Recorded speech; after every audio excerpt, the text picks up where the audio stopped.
നവകേരള സദസ്സിന്റെ സമാപന ദിവസമായ ഇന്ന് തിരുവനന്തപുരത്ത് വ്യാപകമായ പ്രതിഷേധമാണ് പ്രതിപക്ഷ സംഘടനകളുടെ ഭാഗത്തു നിന്ന് ഉണ്ടായത്. രാവിലെ ആദ്യ ചടങ്ങ് നവകേരള സദസ്സിന്റെ ആദ്യ ചടങ്ങ് കോവളം മണ്ഡലത്തിലായിരുന്നു. ആ പരിപാടി സംഘടിപ്പിച്ചത് വിഴിഞ്ഞം പെട്രോൾ പമ്പിന് സമീപമായിരുന്നു. ആ വേദിയിലേക്ക് മുഖ്യമന്ത്രിയും മന്ത്രിമാരും പോകുന്ന വാഹന വ്യൂഹത്തിനെതിരെ വലിയ പ്രതിഷേധം രണ്ടിടങ്ങളിലായി ഉണ്ടായി. ആദ്യം കുമരിച്ചന്തയിലാണ് പ്രതിഷേധം ഉണ്ടായത്. ഇവിടെ പ്രതിഷേധിച്ച 3 യൂത്ത് കോൺഗ്രസ് പ്രവർത്തകരെ പോലീസ് അറസ്റ്റ് ചെയ്ത് മാറ്റി. അവരെ അറസ്റ്റ് ചെയ്തതോടുകൂടി നാട്ടുകാരും പ്രതിഷേധവുമായി രംഗത്തെത്തി. നാട്ടുകാർ ആ പ്രവർത്തകരെ വിടണം എന്നാവശ്യപ്പെട്ടുകൊണ്ട് പ്രതിഷേധിച്ചു. റോഡ് ഉപരോധിച്ചു.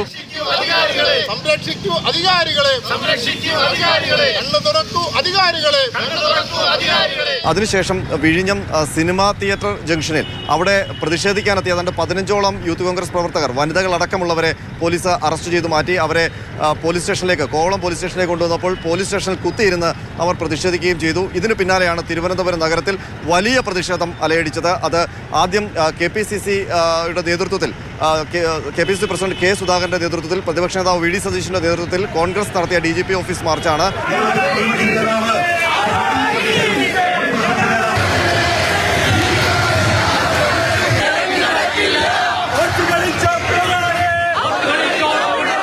കോൺഗ്രസ് നടത്തിയ DGP office March KPCC president ഉദ്ഘാടനം ചെയ്തു. അതിനുശേഷം പ്രതിപക്ഷ നേതാവ് പ്രസംഗിച്ചുകൊണ്ടിരിക്കുമ്പോഴാണ് പൊടുന്നനെ പോലീസിന്റെ ഭാഗത്ത് നിന്ന് നടപടി ഉണ്ടായത്.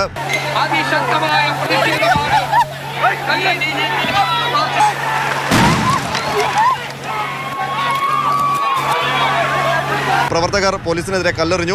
ഉടൻ തന്നെ പോലീസ് ജലപീരങ്കിയും ഒപ്പം തന്നെ കണ്ണീർവാതകവും പ്രയോഗിച്ചു. ആ കണ്ണീർവാതക ഷെല്ലുകൾ പ്രധാന വേദിയുടെ സമീപത്ത് വീണുപൊട്ടി.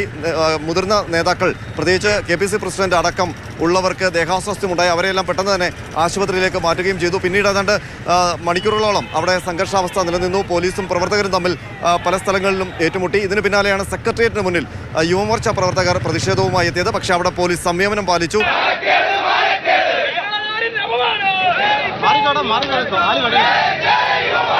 പോലീസിനെ ഏറെ പ്രകോപിപ്പിച്ചെങ്കിലും ലാത്തിചാർജ് പോലുള്ള നടപടികളിലേക്ക് പോലീസ് അവിടെ കടന്നില്ല. ജലപീരങ്കി പ്രയോഗത്തിലൊക്കെയായി ആ പ്രതിഷേധം ഒതുങ്ങുകയും ചെയ്തു.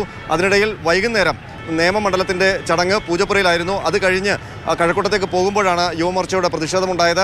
അത് പോലീസിൻ്റെ കണക്കൂട്ടലുകളെ തെറ്റിച്ചുകൊണ്ടായിരുന്നു ആ പ്രതിഷേധം. കഴക്കൂട്ട മണ്ഡലത്തിൽ യൂത്ത് കോൺഗ്രസിൻ്റെയോ യുവമോർച്ചയുടെ പ്രതിഷേധം ഉണ്ടാകും എന്നുള്ള കണക്കുകൂട്ടൽ പോലീസിനുണ്ടായിരുന്നു. ശ്രീകാര്യം ജംഗ്ഷൻ കേന്ദ്രീകരിച്ച് വലിയ പോലീസ് സന്നാഹമാണ് ഉണ്ടായിരുന്നത്. പക്ഷേ മുഖ്യമന്ത്രിയുടെ വാഹന വ്യൂഹം ശ്രീകാര്യം ജംഗ്ഷനിലേക്ക് എത്തുന്നതിന് തൊട്ട് മുൻപ് ഈ ഇടവഴികളിൽ നിന്ന് യുവമോർച്ച പ്രവർത്തകർ ഈ വാഹന വ്യൂഹത്തിന് മുന്നിലേക്ക് ചാടി വരികയായിരുന്നു കരിങ്കൊടിയുമായി. പെട്ടെന്ന് തന്നെ പ്രവർത്തകരെയെല്ലാം പൈലറ്റ് വാഹനത്തിലുണ്ടായിരുന്ന പോലീസുകാർ പിടിച്ചു മാറ്റി. അതിനിടയിൽ ഒരു പ്രവർത്തകൻ മുഖ്യമന്ത്രിയും മന്ത്രിമാരും സഞ്ചരിക്കുന്ന ബസ്സിന് നേരെ കരിങ്കൊടിയുമായി പാഞ്ഞെടുത്തു. അയാളെയും പിടിച്ചു മാറ്റിയ ശേഷമാണ് വാഹനം മുന്നോട്ട് പോയത്.